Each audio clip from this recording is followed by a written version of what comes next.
Hello everyone, welcome back to my channel. আমি কাকন চলে এসেছি আজকে আবারও একটা নতুন ভিডিও নিয়ে। আর আজ আমি তোমাদের সাথে শেয়ার করব এই গ্লোই পিঙ্ক গ্ল্যাম লুকটার একটা makeup tutorial step by step. So বেশি কথা না বাড়িয়ে চলো মেকআপটা শুরু করা যাক।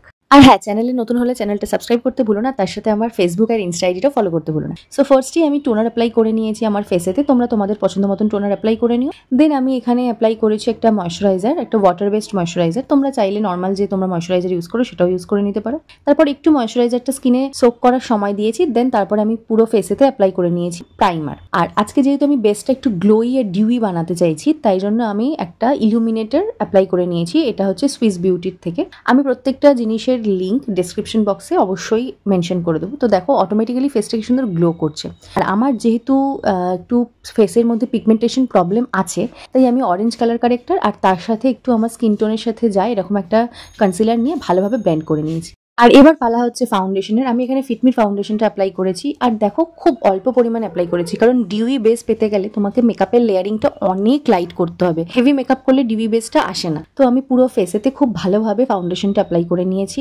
দেন একটা কনসিলার নিয়েছি। আমি কনসিলারটা এখানে মার্সের প্যালেট থেকে ইউজ করেছি। মেকআপ করার জন্য আমরা যে বিউটি ব্লেন্ডারটি ইউজ করি, সেই ব্লেন্ডারটা অবশ্যই ড্যাম্প বিউটি ব্লেন্ডার হতে হবে। আর মিনিমাম মেকআপ করার 2 থেকে 3 ঘন্টা আগে ওটাকে ভালোভাবে ভিজিয়ে নিয়ে তার জলটাকে পুরো চিপে রেখে দিতে হবে। আর ব্লেন্ড করার সময় কখনোই ড্র্যাগ করবে না, অলওয়েজ ড্যাব করতে হবে। আর যেহেতু আজকে আমি একটু পিঙ্ক গ্ল্যাম মেকআপ লুক করছি, তাই ব্লাশটাও আমি একটু ভরভরকে অ্যাপ্লাই করেছি। ব্লাশটাকে ব্লেন্ড করার সময় সবসময় আপওয়ার্ড ডিরেকশনে নিয়ে যেতে হবে, টেম্পল এরিয়া অবধি সেটাকে আমরা নিয়ে গিয়ে ব্লেন্ড করবো, ঠিক যেভাবে আমি করছি। হ্যাঁ, পাউডার দিয়ে সেট করার আগে আমাদের সমস্ত ক্রিম প্রোডাক্টের অ্যাপ্লিকেশনটা করে নিতে হবে। তো যেহেতু আমার সমস্ত ক্রিম প্রোডাক্টের অ্যাপ্লিকেশন হয়ে গেছে, তাই আমি এখন আমার পুরো ফেসটাতে একটা সেটিং পাউডার দিয়ে সেট করে নিচ্ছি।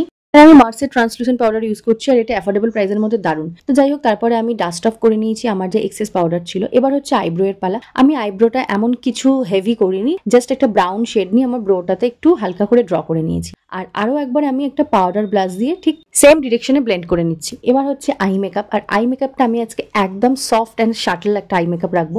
তো ফার্স্টে ওই যে ব্রাউন কালারটা দেখালাম, সেইটা আমি ইনার কর্নার আর আউটার কর্নারে অ্যাপ্লাই করে পুরো ক্রিজ লাইনটাতে আমি ভালোভাবে ব্লেন্ড করে নিয়েছি। দেন একটা পিঙ্কি শিমার শেড নিয়ে আমি হাতে করে এটা অ্যাপ্লাই করে নিয়েছি আমার আইলিডে। হাতে করে এই শিমার শেডগুলোর পিগমেন্টেশন অনেক ভালো আসে। তারপরে ঠিক যেই প্রথমে কালারটা অ্যাপ্লাই করেছিলাম ক্রিজে, সেটা দিয়ে একটুখানি আমি ব্লেন্ড করে নিচ্ছি যাতে কোনো হার্শ লাইন না থাকে। আর ক্রিজেও যেই কালারটা অ্যাপ্লাই করেছিলাম লোয়ার ল্যাশ লাইনও সেম কালার দিয়ে আমি ভালোভাবে ব্লেন্ড করে নিয়েছি। দেন আমি একটা আইল্যাশ কার্লার দিয়ে ল্যাশটাকে কার্ল করে নিয়েছি। আর এবার হচ্ছে মোস্ট ডিফিকাল্ট একটা সময়, আই ল্যাশ পরা, যেটা পড়তে মানে আমার ঘন্টার পর ঘন্টা লেগে যায়। একটা চোখে ঠিকঠাক আটকে গেলেও অন্য চোখটাতে ঠিক আমার প্রবলেম করবি। তো যাই হোক, হয়েছে অনেক কষ্টে। তারপরে আমি লোয়ার ল্যাশ লাইনে একটু মাস্কারা অ্যাপ্লাই করে নিয়েছি। ওকে, তো মোটামুটি ঠিকঠাকই আছে ল্যাশটা।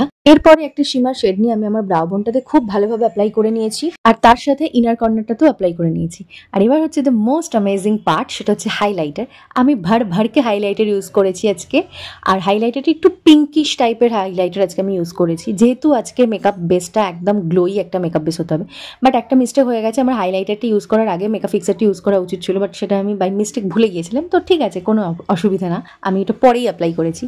এবার হচ্ছে লিপস্টিকের পালা। তো ফার্স্টে আমি একটা ডার্ক ব্রাউন শেড নিয়ে আমার লিপটাতে লাইন করে নিয়েছি, এটা হচ্ছে সুইস বিউটির। দেন একটা মভিশ কালার নিয়ে আমি অল্প করে অ্যাপ্লাই করে সেটা আঙুলে করে ড্যাব ড্যাব করে লিপ লাইনারটার সাথে ভালোভাবে ব্লেন্ড করে নিয়েছি। আর তারপর একটা লিপ গ্লস ইউজ করেছি, এটা একটু পিঙ্কিশ টাইপ লিপ গ্লসটা, এটা আমি জুডিওর থেকে নিয়েছিলাম। তো ব্যাস, আমার মেকআপ অলমোস্ট ডান। তো এই ছিল হচ্ছে আজকের পুরো মেকআপ টিউটোরিয়াল। তোমাদের কিরকম লাগলো অবশ্যই আমাকে জানাবে। এই ভিডিওটা যদি তোমাদের কাছে কোনো রকম ভাবে হেল্পফুল হয়ে থাকে, তো অবশ্যই লাইক, কমেন্ট, শেয়ার করতে একদম ভুলবে না। সো আজকের মতন এইটুকুই, আবার পরে একটা ভিডিওতে দেখা হচ্ছে। বাই।